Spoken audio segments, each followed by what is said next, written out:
Hey everybody, this video is how I fixed my Hamilton Beach Electric Tea Kettle model 40989E. And before we get started, there are two things. Firstly, empty the water in the tea kettle, and secondly, unplug it. I've already learned one of these the hard way trying to make these videos, so I'll let you figure out which one it was. But yeah, before you get started, do that.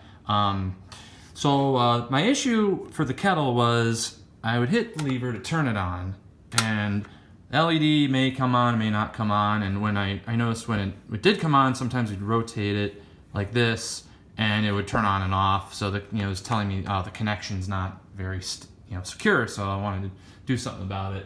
And ultimately I looked on some forums and what other people have said online, or search YouTube videos, and started to want to take this apart, only to be met with these funny looking screws on the bottom, and those are called tri-wing screws, and you'll be able to get a bit like that at your local Ace Hardware. I just picked one up. It was like $1.99. You may also need a smaller Phillips head for a little bit more if needed. But basically I started by removing those screws and then gently pulling the bottom off, because there are some wires that are attaching this bottom to the kettle heating elements. So I will go ahead and do that.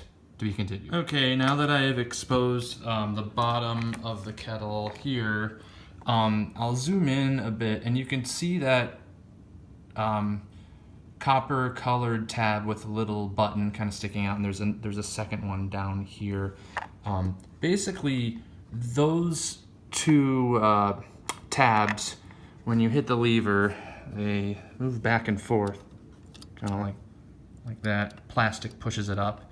So what I did was I bent those a little bit up, and there's also two other tabs that are kind of behind it. I don't know if this will show it, but I did end up taking this other piece here using some Phillips head screws and bending those down. That way when you do the connection, it kind of goes like this. This one bend it down, this one bend it up, so it's making contact like that. Sorry about that, I was holding the phone with my chin, but that's what I did.